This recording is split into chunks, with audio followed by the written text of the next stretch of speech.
നമ്മുടെ മാസ വരുമാനമല്ലേ അതിൻ്റെ 10% നമ്മൾ ഭാവിക്ക് വേണ്ടി മാറ്റിവെക്കാൻ തയ്യാറായിട്ടില്ല എങ്കിൽ നമ്മൾ മരിക്കുന്നവരെ കഷ്ടപ്പാട് തീരാൻ പോകുന്നില്ല. ഇപ്പോൾ എത്ര മാസ വരുമാനമുള്ള ആളാണെങ്കിലും നല്ല രീതിയിൽ നിക്ഷേപങ്ങൾ നടത്തിയിട്ടില്ല എങ്കിൽ ഇതെല്ലാം വെള്ളത്തിൽ വരച്ച വര പോലെയാവും. പക്ഷേ നിക്ഷേപിക്കുന്ന സമയത്ത് ശരിയായ സ്ഥലം തിരഞ്ഞെടുത്തിട്ടില്ല എങ്കിലും ഗുണത്തിലുമധികം ദോഷം ചെയ്യുന്നതാണ്. പണം ബാങ്കിൽ വെക്കണോ അതോ ഗവൺമെൻറ് പദ്ധതികൾ മതിയോ, സ്വർണ്ണമാക്കണോ, വസ്തുവാക്കി വെക്കണോ എന്നുള്ള സംശയങ്ങളെല്ലാം ഉണ്ടാവും. ഇതെല്ലാം സ്വാഭാവികമാണ്. ആ സംശയങ്ങളെല്ലാം നമുക്കിന്ന് തീർക്കാം. പക്ഷേ നമ്മൾ പണം നിക്ഷേപിക്കുന്നത് നമുക്കും നമ്മുടെ കുടുംബത്തിനും വേണ്ടിയാണ് എന്ന ബോധ്യം നമുക്കുണ്ടാവണം. അല്ലാതെ ആർക്കെങ്കിലും കമ്മീഷൻ കിട്ടാനോ അവരുടെ മന്ത്ലി ടാർഗറ്റ് തികയ്ക്കാനോ അല്ല നമ്മൾ നിക്ഷേപിക്കുന്നത്. നമുക്കറിയാം പണത്തിൻ്റെ മൂല്യം എന്ന് പറയുന്നത് വർഷം കഴിയും തോറും കുറഞ്ഞുകൊണ്ടിരിക്കുകയാണ്. 10 വർഷം മുന്നേ നമ്മൾ 100 രൂപയ്ക്ക് ചെയ്ത കാര്യങ്ങൾ ഇപ്പോൾ ചെയ്യാൻ എന്തായാലും പറ്റില്ല. അതുകൊണ്ട് തന്നെ പണം വെറുതെ സേവ് ചെയ്ത് വെച്ചാൽ പണത്തിൻ്റെ മൂല്യം നശിച്ചുകൊണ്ടിരിക്കുകയാണ്. അതിനാൽ പണം പണപ്പെരുപ്പത്തെ മറികടക്കുന്ന രീതിയിൽ നിക്ഷേപിക്കണം. അതോ അല്ലെങ്കിൽ കുറഞ്ഞ പക്ഷം പണപ്പെരുപ്പത്തോട് ചേർന്നെങ്കിലും നമ്മുടെ പണം വളരണം. അത്തരത്തിൽ നമ്മുടെ പണം വളർത്താൻ സഹായിക്കുന്ന 8-10 നിക്ഷേപങ്ങൾ വളരെ ചുരുക്കി ഞാനിന്ന് പറയാം. ഇതൊരു നിക്ഷേപ ഉപദേശമായിരിക്കില്ല. നമുക്ക് യോജിക്കുന്നതുണ്ടെങ്കിൽ നിക്ഷേപിക്കാം, അതല്ലെങ്കിൽ വിട്ടുകളയാം. പക്ഷേ ഇതെല്ലാം അറിയാതെ പോകുന്നത് ശരിയായിട്ടുള്ള കാര്യമല്ലല്ലോ. ഇന്ന് പറയുന്ന ഏതെങ്കിലും നിക്ഷേപങ്ങളെക്കുറിച്ച് കൂടുതൽ അറിയണമെന്നുണ്ടെങ്കിൽ തീർച്ചയായിട്ടും വീഡിയോ പൂർണ്ണമായിട്ടും കണ്ട ശേഷം കമൻറ്റിൽ പറയണം. എന്നാൽ അടുത്ത ദിവസങ്ങളിൽ വിശദമായിട്ട് അതേക്കുറിച്ച് വീഡിയോ ചെയ്യാവുന്നതാണ്. നമുക്കെന്തായാലും നേരെ വീഡിയോയിലേക്ക് പോവാം. പണം എവിടെ നിക്ഷേപിക്കുന്നതിന് മുന്നേയും 4 പ്രധാനപ്പെട്ട കാര്യങ്ങൾ ശ്രദ്ധിക്കണം. അതായത് നമ്മുടെ ആരോഗ്യം നമ്മൾ നല്ല രീതിയിൽ നോക്കണം. കാരണം പണം വലുതായതുകൊണ്ട് മാത്രം കാര്യമല്ല, ആരോഗ്യമില്ലെങ്കിൽ അത് ഉപയോഗിക്കാൻ നമുക്ക് പറ്റുന്നതല്ല. രണ്ടാമത്തെ കാര്യം, നമുക്കും നമ്മുടെ ഫാമിലിക്കും ഒരു ഹെൽത്ത് ഇൻഷുറൻസ് ഉണ്ടാവണം. മൂന്നാമത്തേത്, ഫാമിലിയിലെ ബ്രെഡ് വിന്നർ ആരാണോ അവരുടെ പേരിൽ നിർബന്ധമായിട്ടും ഒരു ടേം ഇൻഷുറൻസ് ഉണ്ടാവണം. ഏതെങ്കിലും രീതിയിൽ നമ്മുടെ ജോലി നഷ്ടപ്പെടുകയോ അല്ലെങ്കിൽ വരുമാനം നിലയ്ക്കുകയോ ചെയ്തു കഴിഞ്ഞാൽ ആരോടും കടം വാങ്ങേണ്ട അവസ്ഥ വരരുത്. 6 മാസമെങ്കിലും നല്ല രീതിയിൽ കഴിയാൻ വേണ്ട പണം എമർജൻസി ഫണ്ടായിട്ട് നമ്മൾ മാറ്റി വെച്ചിരിക്കണം. ഹെൽത്ത് ഇൻഷുറൻസും ടേം ഇൻഷുറൻസും എങ്ങനെ എടുക്കണം എന്നെല്ലാം അറിയേണ്ടവരുണ്ടെങ്കിൽ തീർച്ചയായിട്ടും അനുരാഗ് ടോക്സ് ഹെൽത്ത് ഇൻഷുറൻസ് അല്ലെങ്കിൽ അനുരാഗ് ടോക്സ് ടേം ഇൻഷുറൻസ് എന്നെല്ലാം യൂട്യൂബിൽ സെർച്ച് ചെയ്താൽ ഞാൻ തന്നെ ചെയ്ത വീഡിയോസ് നിങ്ങൾക്ക് ലഭിക്കുന്നതാണ്. അത് കണ്ട് നിങ്ങൾക്ക് ഇഷ്ടമുള്ള കമ്പനിയുടെ ഹെൽത്ത് ഇൻഷുറൻസോ ടേം ഇൻഷുറൻസോ എടുത്തു വെക്കാവുന്നതാണ്. ഇനി ഒന്നാമത്തെ നിക്ഷേപത്തെ നമുക്കൊന്ന് നോക്കാം. അതാണ് അൺലിസ്റ്റഡ് ഓഹരികൾ അല്ലെങ്കിൽ അൺലിസ്റ്റഡ് ഷെയറുകൾ. താരതമ്യേന റിസ്ക് കൂടിയ നിക്ഷേപമാണ് ലിസ്റ്റഡ് ഓഹരികളെ അപേക്ഷിച്ച്. എന്താണ് അൺലിസ്റ്റഡ് കമ്പനീസ് എന്ന് പറയുന്നത്? നമുക്കറിയാം ലിസ്റ്റഡ് ആയിട്ടുള്ള കമ്പനീസ് ഉണ്ട്. ഫോർമൽ ആയിട്ടുള്ള സ്റ്റോക്ക് എക്സ്ചേഞ്ചുകളിൽ ലിസ്റ്റഡ് ആയിട്ടുള്ള ധാരാളം കമ്പനികളുണ്ട്. അതാണ് ഓഹരി വിപണി വഴി ആളുകൾ വാങ്ങുകയും വിൽക്കുകയും എല്ലാം ചെയ്യുന്നത്. ഈ മാർക്കറ്റിനെ സെക്കൻഡറി മാർക്കറ്റ് എന്നാണ് പറയുന്നത്. IPO ചെയ്ത ശേഷമാണ് ഏതൊരു കമ്പനിയും സെക്കൻഡറി മാർക്കറ്റിലേക്ക് പ്രവേശിച്ച് അതൊരു പബ്ലിക്കലി ട്രേഡഡ് കമ്പനിയായിട്ട് മാറുന്നത്. വലിയ വലിയ നിക്ഷേപകരുടെ കാര്യമെല്ലാം നമ്മൾ നോക്കുകയാണെങ്കിൽ അവരുടെ സമ്പത്ത് 10 മടങ്ങായി വളർത്തിയെടുത്തതിൽ ഈ അൺലിസ്റ്റഡ് ഓഹരികൾക്ക് വളരെ വലിയ പ്രാധാന്യമുണ്ട്. അപ്പോൾ ലിസ്റ്റഡ് അല്ലാത്ത കമ്പനികളെ എങ്ങനെയാണ് മേടിക്കാൻ പറ്റുക? അൺലിസ്റ്റഡ് മാർക്കറ്റിൽ നിന്ന് അല്ലെങ്കിൽ ഗ്രേ മാർക്കറ്റിൽ നിന്ന് ഏതൊരാൾക്കും ഇപ്പം നമ്മൾ നോക്കുകയാണെങ്കിൽ പുതിയ ടെക്നോളജി എല്ലാം അനുസരിച്ച് നോക്കുകയാണെങ്കിൽ സാധാരണക്കാരായ റീറ്റെയിൽ ഇൻവെസ്റ്റേഴ്സിന് പോലും മേടിച്ച് വെക്കാൻ പറ്റുന്ന സാഹചര്യമുണ്ട്. ഗ്രേ മാർക്കറ്റ് എന്ന് കേൾക്കുന്ന സമയത്ത് പലർക്കും ഇത് ഇല്ലീഗലാണോ എന്ന സംശയം ഉണ്ടാവും. എന്നാൽ തികച്ചും ലീഗലായിട്ട് ഇന്ത്യയിൽ അൺലിസ്റ്റഡ് ഓഹരികൾ മേടിക്കാനും വിൽക്കാനും സാധിക്കുന്നതാണ്. പക്ഷേ വളരെ വലിയ സമ്പത്ത് ഉപയോഗിച്ച് അൺലിസ്റ്റഡ് ഓഹരികൾ മേടിക്കുന്നത് ശരിയാണോ എന്ന കാര്യം ചിന്തിക്കണം. കാരണം ഇതിന് ഗുണവും ദോഷവും ഉണ്ട്. ഞാനൊക്കെ നോക്കുകയാണെങ്കിൽ എൻ്റെ പോർട്ട്ഫോളിയോ വാല്യൂവിൻ്റെ 5% താഴെ മാത്രമാണ് പരമാവധി അൺലിസ്റ്റഡ് ഷെയറുകൾ മേടിച്ച് വെച്ചിട്ടുള്ളത്. ഇതിൻ്റെ പ്രധാന ഗുണം എന്ന് പറയുന്നത് ഒരു കമ്പനി വളർന്ന് വലിയ കമ്പനിയായി ലിസ്റ്റഡ് കമ്പനിയായ ശേഷം നിക്ഷേപിക്കുന്നതിന് മുന്നേ തന്നെ ആ കമ്പനിയുടെ പൊട്ടൻഷ്യൽ മനസ്സിലാക്കി അൺലിസ്റ്റഡ് ആയിരിക്കുമ്പോൾ തന്നെ ആ കമ്പനിയുടെ ഓഹരികൾ സ്വന്തമാക്കി വെക്കുക എന്ന് പറഞ്ഞാൽ ഒരു പക്ഷേ മൾട്ടി ബാഗർ പൊട്ടൻഷ്യൽ കൂടുതലായിരിക്കാം. പണത്തെ പല മടങ്ങായി വളർത്തിയെടുക്കാനുള്ള നല്ലൊരു അവസരമായിട്ട് ഇതിനെ പരിഗണിക്കാം. പക്ഷേ അപ്പോഴും തിരഞ്ഞെടുക്കുന്ന കമ്പനികൾ ഓരോരുത്തരുടെയും താല്പര്യമാണ്. രണ്ടാമതായിട്ട് അൺലിസ്റ്റഡ് ഓഹരികൾക്ക് ഒരുപാട് പ്രശ്നങ്ങളുണ്ട്. പ്രശ്നം കുറച്ച് കൂടുതൽ പറയാം. കാരണം ആരുടെയും പണം നഷ്ടപ്പെടുന്നത് എന്നെ സംബന്ധിച്ചിടത്തോളം അത്ര ഇഷ്ടമുള്ളൊരു കാര്യമല്ല.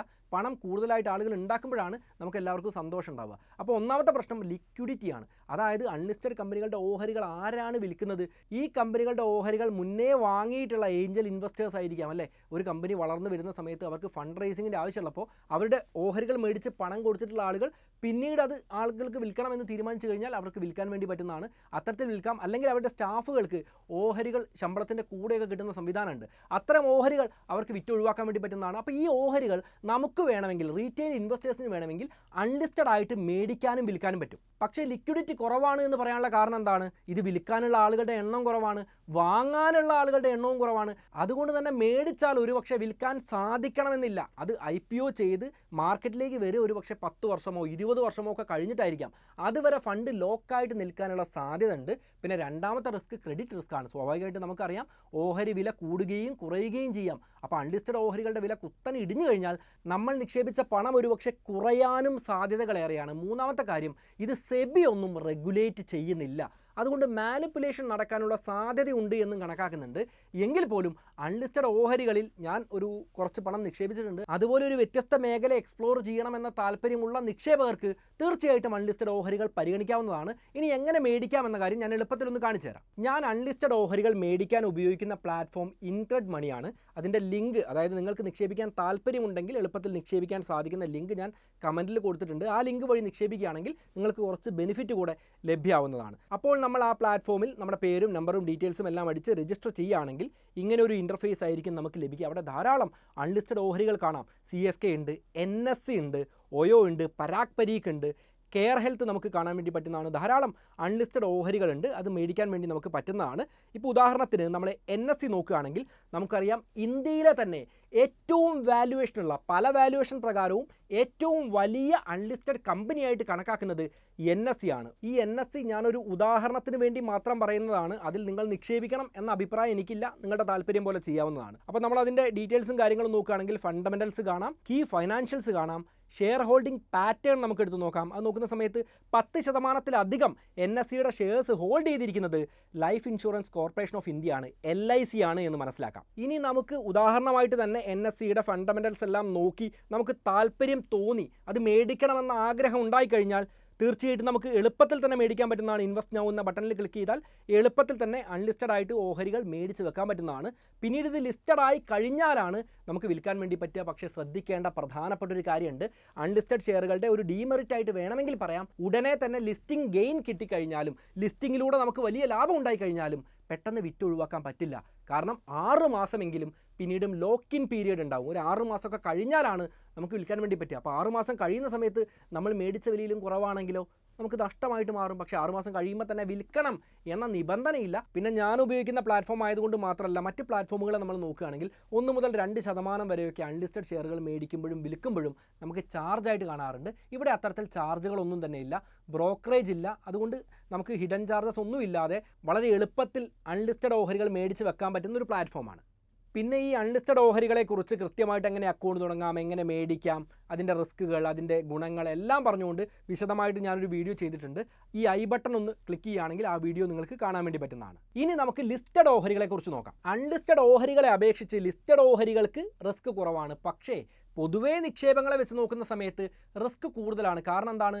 വോളറ്റൈലിറ്റി കൂടുതലാണ്, മാർക്കറ്റ് ഫ്ലക്ച്വേഷൻസ് കൂടുതലാണ്, വില ഏത് സമയവും കൂടാം കുറയാം എന്ന സാധ്യതയുണ്ട്. ഈ ലിസ്റ്റഡ് ഓഹരികൾ എന്ന് പറഞ്ഞാൽ ഫോർമൽ ആയിട്ടുള്ള സ്റ്റോക്ക് എക്സ്ചേഞ്ചുകളിൽ ലിസ്റ്റഡ് ആയിട്ടുള്ള കമ്പനികളാണ്. നമ്മളിപ്പോൾ നോക്കുകയാണെങ്കിൽ Tata steel, Reliance industries, Tata motors, TCS, Wipro പോലുള്ള കമ്പനികളൊക്കെ നമുക്കറിയാം. അതുപോലെ MRF കമ്പനി നമുക്കറിയാം, അപ്പോളോ ടയർസ് നമുക്കറിയാം. ഇതെല്ലാം ലിസ്റ്റഡ് കമ്പനികളാണ്. ഈ ലിസ്റ്റഡ് കമ്പനികളുടെ ഓഹരികൾ നിക്ഷേപകന് വാങ്ങാനും വിൽക്കാനും സാധിക്കുന്ന സ്ഥലത്തെ പറയുന്ന പേരാണ് ഓഹരി വിപണി. ഈ ഓഹരി വിപണി എന്ന് കേൾക്കുന്ന സമയത്ത് പലർക്കും ട്രേഡിംഗ് റിസ്കിയാണ് എന്നെല്ലാം തോന്നാറുണ്ട്. നിക്ഷേപം എന്ന് പറയുന്നതും ട്രേഡിംഗ് എന്ന് പറയുന്നതും രണ്ടാണ്. ട്രേഡിംഗ് റിസ്ക് കൂടിയ കാര്യമാണ്.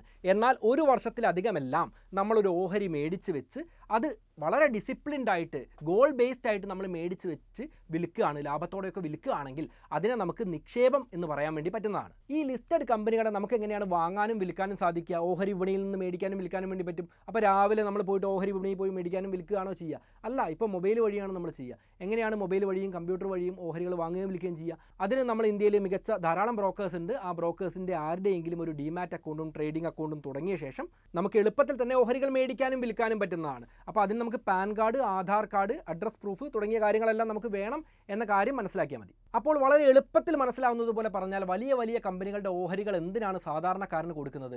കമ്പനികൾക്ക് പണം വളർത്തേണ്ട ആവശ്യം ഉണ്ടാവും അല്ലേ? കമ്പനികൾക്ക് എക്സ്പാൻഡ് ചെയ്യേണ്ട ആവശ്യം ഉണ്ടാവും. പല പല കാര്യങ്ങൾക്ക് വേണ്ടി പണം വേണ്ടി വരും. പണം വേണ്ട സമയത്ത് ബാങ്കിൽ ലോണിന് വേണ്ടി പോയി കഴിഞ്ഞാൽ അടുത്ത മാസം തൊട്ട് EMI കൊടുക്കേണ്ടതാണ്. അപ്പോൾ പണം വളർത്താൻ മറ്റേതെങ്കിലും വഴിയുണ്ടോ? തീർച്ചയായിട്ടും ഉണ്ട്.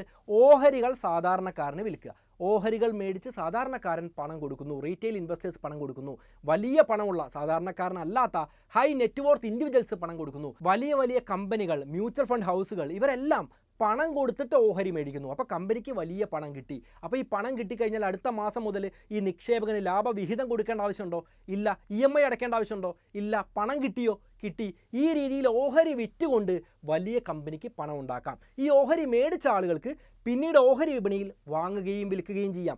ഞാൻ കമ്പനിയുടെ അടുത്ത് നിന്ന് IPO വഴി കുറച്ച് ഓഹരികൾ മേടിച്ചിട്ടുണ്ടെങ്കിൽ ആ ഓഹരികൾ ഓഹരി വിപണിയിൽ, ഓഹരി ചന്തയിൽ എനിക്ക് മറ്റുള്ളവർക്ക് വിൽക്കാൻ വേണ്ടി പറ്റും. ആ ഓഹരിയുടെ വില ഓരോ സമയത്തും മാറിക്കൊണ്ടിരിക്കും എന്ന കാര്യവും മനസ്സിലാക്കണം. അപ്പോൾ ഇന്ത്യൻ ഓഹരി വിപണിയുടെ ചരിത്രം നമ്മൾ നോക്കുകയാണെങ്കിൽ ഇന്ത്യയിലെ ഏറ്റവും വലിയ 50 കമ്പനികൾ നാഷണൽ സ്റ്റോക്ക് എക്സ്ചേഞ്ചിൽ, നമ്മൾ നേരത്തെ പറഞ്ഞ NSEയിൽ രജിസ്റ്റേർഡ് ആയിട്ടുള്ള മാർക്കറ്റ് ക്യാപ്പിൻ്റെ അടിസ്ഥാനത്തിൽ ഏറ്റവും വലിയ 50 കമ്പനികളുടെ ചരിത്രം നമ്മൾ നോക്കുകയാണെങ്കിൽ അതാണ് നമ്മൾ ഓഹരി വിപണി മുകളിലോട്ട് പോയോ താഴോട്ട് പോയോ എന്നെല്ലാം പറയാൻ ഉപയോഗിക്കുന്ന ഇൻഡെക്സുകളിലൊന്ന്.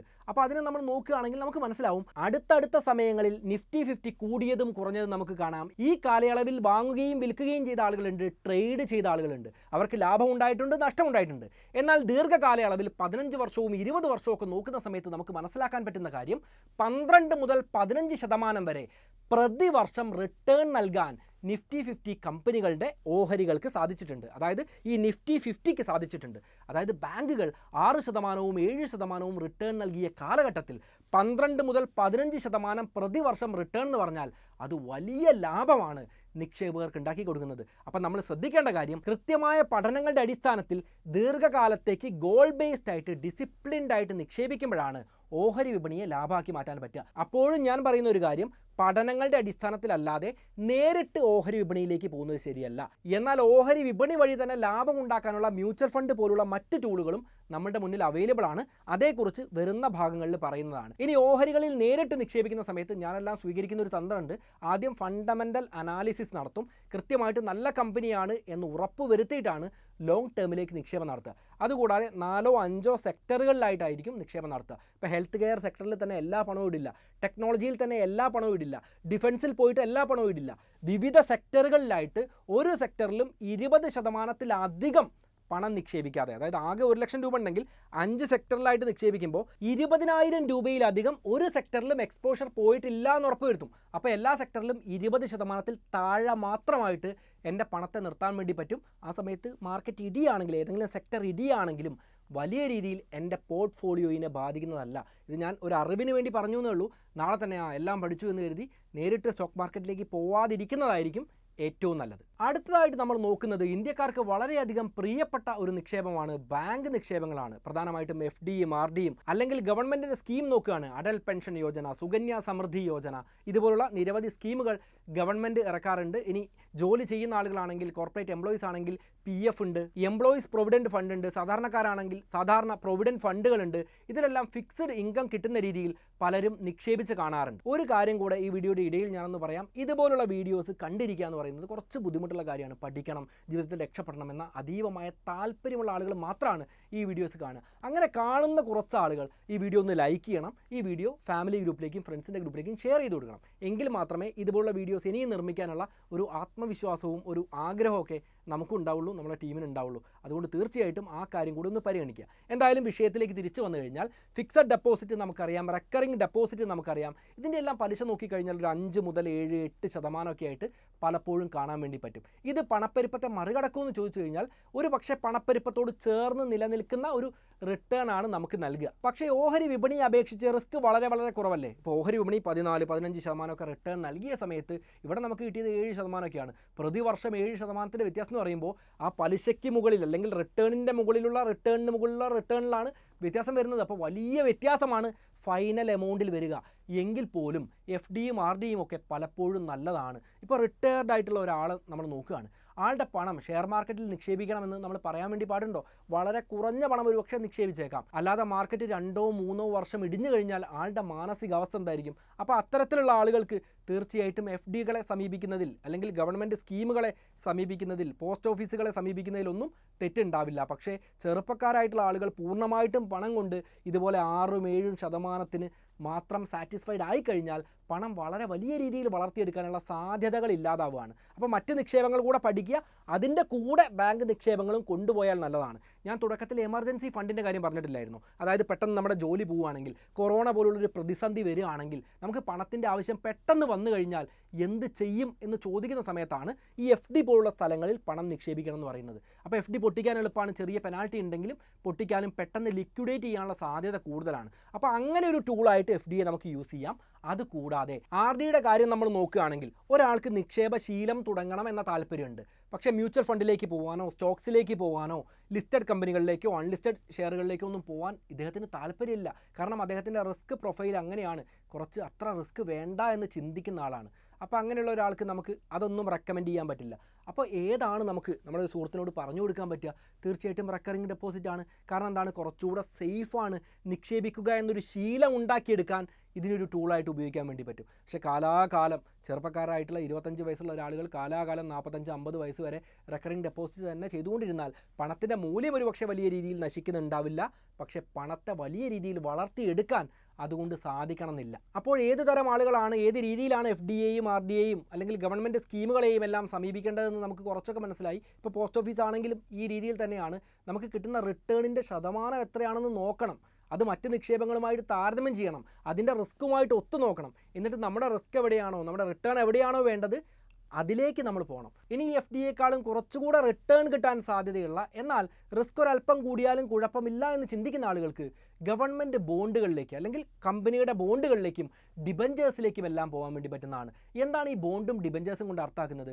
കമ്പനികൾക്ക് അല്ലെങ്കിൽ ഗവൺമെൻറ്റിന് ഓഹരി വിറ്റുകൊണ്ട് മാത്രമല്ല പണം സ്വരൂപിക്കാൻ പറ്റുക, അവർക്ക് കടപ്പത്രങ്ങൾ വിറ്റുകൊണ്ട് പണം സ്വരൂപിക്കാൻ പറ്റും. ഈ കടപ്പത്രത്തിന് ഒരു വിലയുണ്ടാവും. ആ വില കൊടുത്ത് നമുക്ക് കടപ്പത്രം മേടിക്കാം. ആ കടപ്പത്രത്തിന് ഒരു കൂപ്പൺ റേറ്റ് ഉണ്ടാവും. നിശ്ചിത കാലയളവിൽ ഇത്ര പലിശ വീതം നൽകിക്കോളാം എന്ന വ്യവസ്ഥയിലാണ് നമ്മൾ ആ ബോണ്ട് മേടിക്കുന്നത്. നമ്മളൊരു ബോണ്ട് മേടിച്ച് വെച്ചാൽ പിന്നീട് ആ ബോണ്ട് വിൽക്കാനും വാങ്ങാനും ഒക്കെ പറ്റുന്നതാണല്ലോ, കൈമാറ്റം ചെയ്യാൻ പറ്റുന്നതാണല്ലോ. അപ്പോൾ ഈ ബോണ്ടിൻ്റെ വില ഒരു പക്ഷേ മാർക്കറ്റിൽ കൂടിയേക്കാം. അപ്പോൾ കൂടിയ വിലയ്ക്ക് ബോണ്ട് വിൽക്കാനും പറ്റും, അതിൻ്റെ പലിശയും നമുക്ക് കിട്ടുമെന്ന രണ്ട് ആനുകൂല്യങ്ങളുണ്ട്. എങ്കിലും ഇവിടെ ശ്രദ്ധിക്കേണ്ടത് ബോണ്ടുകളുടെ റേറ്റിങ്ങുകളാണ്. ഏറ്റവും ഉയർന്ന റേറ്റിംഗ് AAA റേറ്റിംഗ് ആണ്. ഈ റേറ്റിംഗ് എങ്ങനെയാണ് കൊടുക്കുന്നത്? മുൻകാലത്ത് ആ കമ്പനി അല്ലെങ്കിൽ ആ ഒരു ഗവൺമെൻറ് ഏത് രീതിയിലാണ് നിക്ഷേപകനോട് പെരുമാറിയിട്ടുള്ളത് എന്നതിൻ്റെ അടിസ്ഥാനത്തിൽ, അല്ലെങ്കിൽ ആ ബോണ്ട് നിക്ഷേപകന് നൽകിയ ലാഭത്തിൻ്റെ അടിസ്ഥാനത്തിൽ ഇതിന് റേറ്റിംഗ് കൊടുത്തിട്ടുണ്ട്. നമ്മുടെ കടമടയ്ക്കുന്നതിൻ്റെ അടിസ്ഥാനത്തിൽ നമുക്ക് ക്രെഡിറ്റ് സ്കോർ ഒക്കെ കൊടുത്തിട്ടില്ലേ, അതുപോലെ തന്നെ ഈ ബോണ്ടുകൾക്ക് റേറ്റിംഗ് ഉണ്ടാവും. അപ്പോൾ ഏറ്റവും നല്ല ബോണ്ടുകൾക്ക് ഏറ്റവും ഉയർന്ന റേറ്റിംഗ് ആയിരിക്കും.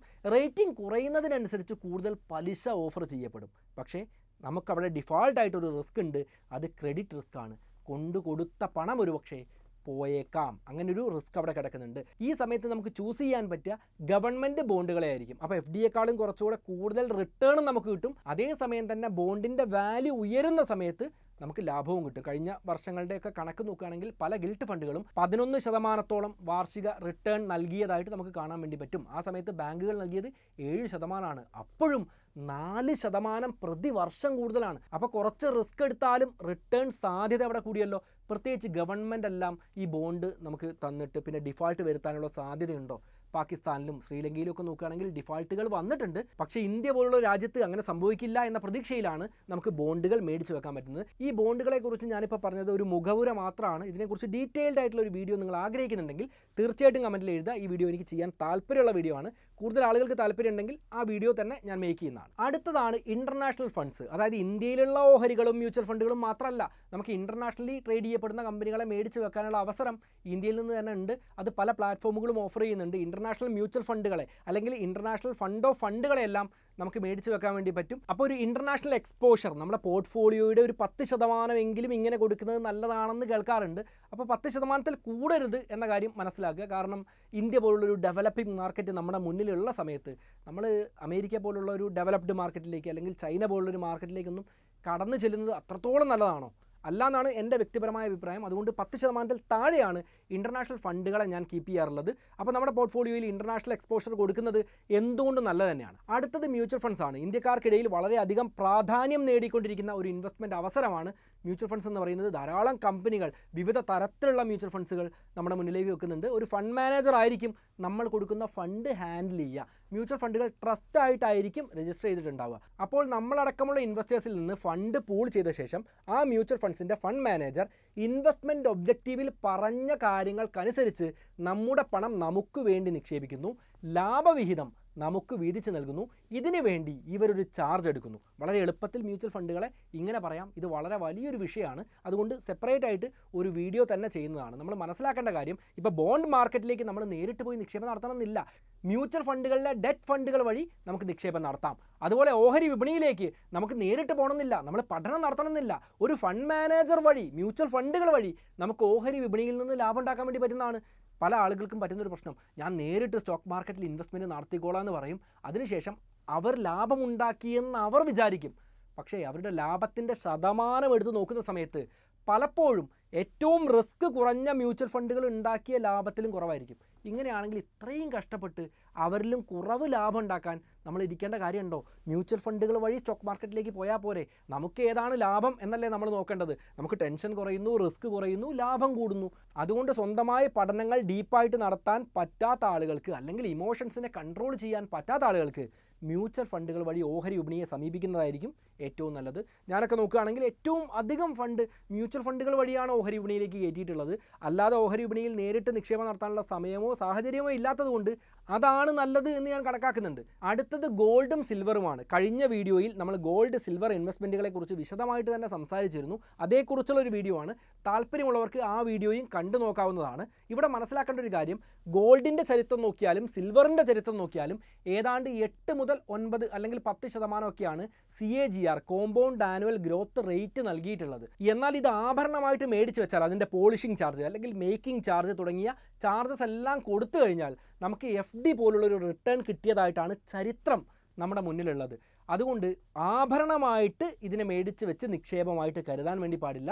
ഈ നിക്ഷേപത്തിലേക്ക് പോകുന്ന ആളുകൾ മനസ്സിലാക്കേണ്ടത് ഗോൾഡ് ETF അല്ലെങ്കിൽ ഗോൾഡ് ബോണ്ടുകൾ, സോവറിൻ ഗോൾഡ് ബോണ്ട് അല്ലെങ്കിൽ ഗോൾഡ് മ്യൂച്വൽ ഫണ്ടുകൾ, ഇതിലേക്ക് പോകുന്നതായിരിക്കും നല്ലത്. സിൽവറിൻ്റെ കാര്യം നമ്മൾ നോക്കുകയാണെങ്കിൽ അത് മാനുഫാക്ചറിങ് ഡിമാൻഡ് കൂടുന്ന സമയത്താണ് വില കൂടുന്നതായിട്ട് കണ്ടിട്ടുള്ളത്. അതുപോലെ സിൽവർ മേടിച്ച് ലോൺ കൊടുക്കുക, ലോക സാമ്പത്തിക വ്യവസ്ഥ സിൽവർ വെച്ച് നിലനിൽക്കുക, ഇതൊന്നും നമ്മൾ കേട്ടിട്ടില്ലല്ലോ. ഇത് കേട്ടിട്ടുള്ളത് സ്വർണവുമായി ബന്ധപ്പെടുത്തിയാണ്. അതുകൊണ്ട് ഏതാണ്ട് ഒരേ തരം റിട്ടേണുകൾ നൽകിയതിൽ എനിക്ക് പ്രിയപ്പെട്ടത് സ്വർണം തന്നെയാണ്.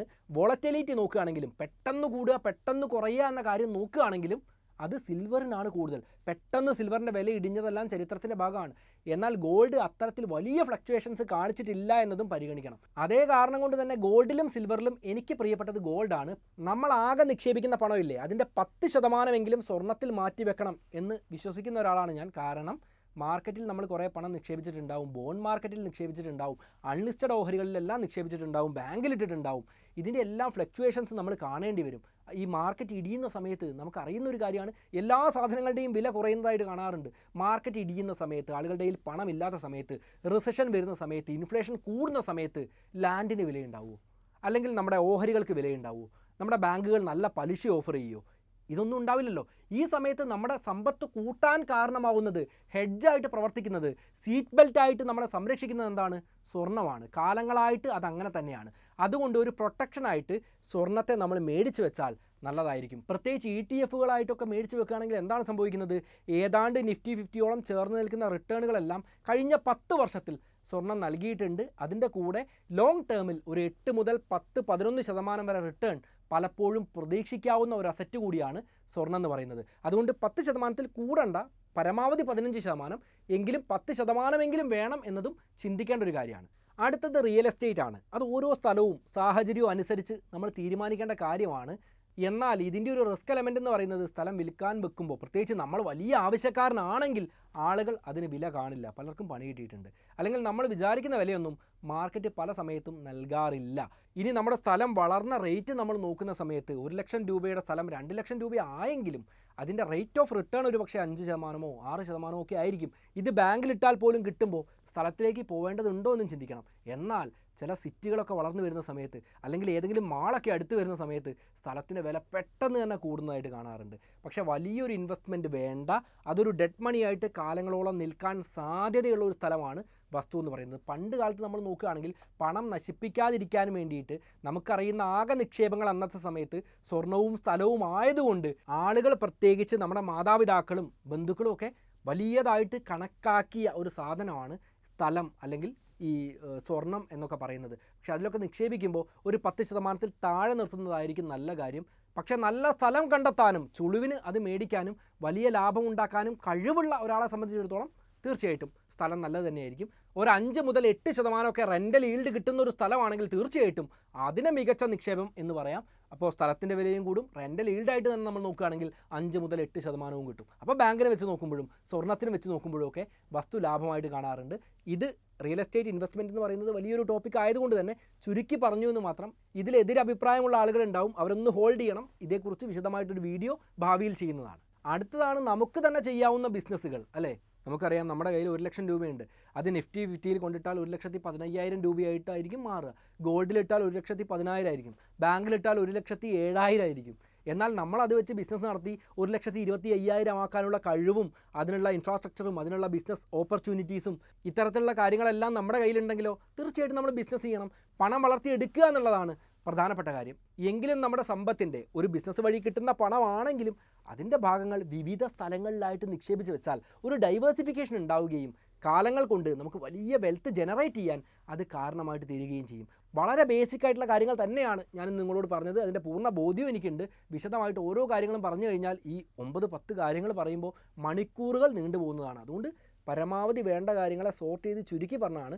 ഇതിൽ ഏതെല്ലാം കാര്യങ്ങളെക്കുറിച്ച് അറിയാനാണ് നിങ്ങൾക്ക് താല്പര്യമെന്ന കാര്യം തീർച്ചയായിട്ടും കമൻറ്റിൽ എഴുതുക. അങ്ങനെ എഴുതുന്ന സമയത്ത് അതേക്കുറിച്ച് ഞാൻ വിശദമായിട്ട് തന്നെ വീഡിയോ ചെയ്യുന്നതാണ്. അപ്പോൾ നമുക്ക് ആ കാര്യങ്ങളെക്കുറിച്ച് കൂടുതലായിട്ട് പഠിക്കാം. ഇനി എൻ്റെ പോർട്ട്ഫോളിയോയിൽ ഞാൻ സ്വീകരിച്ച ഒരു രീതി ചുരുക്കി പറയാനാണെങ്കിൽ ഓരോരുത്തരുടെയും വ്യത്യസ്തമായിരിക്കും കേട്ടോ. ഓരോരുത്തരുടെയും റിസ്ക്കും താല്പര്യങ്ങളും ഒക്കെ വ്യത്യസ്തമല്ലേ. എങ്കിലും എൻ്റെ രീതിക്കനുസരിച്ച് ഞാൻ സെറ്റ് ചെയ്തത് ഏതാണ്ട് 50% ഇക്വിറ്റി ഫണ്ടുകളിലാണ്. അതിൽ തന്നെ നോക്കുകയാണെങ്കിൽ ലാർജ് ക്യാപ്പ് അല്ലെങ്കിൽ ഫ്ലെക്സി ക്യാപ്പ് ഫണ്ടുകളിലാണ് കൂടുതലായിട്ടും ഞാൻ പണം ഇൻവെസ്റ്റ് ചെയ്തിട്ടുള്ളത്.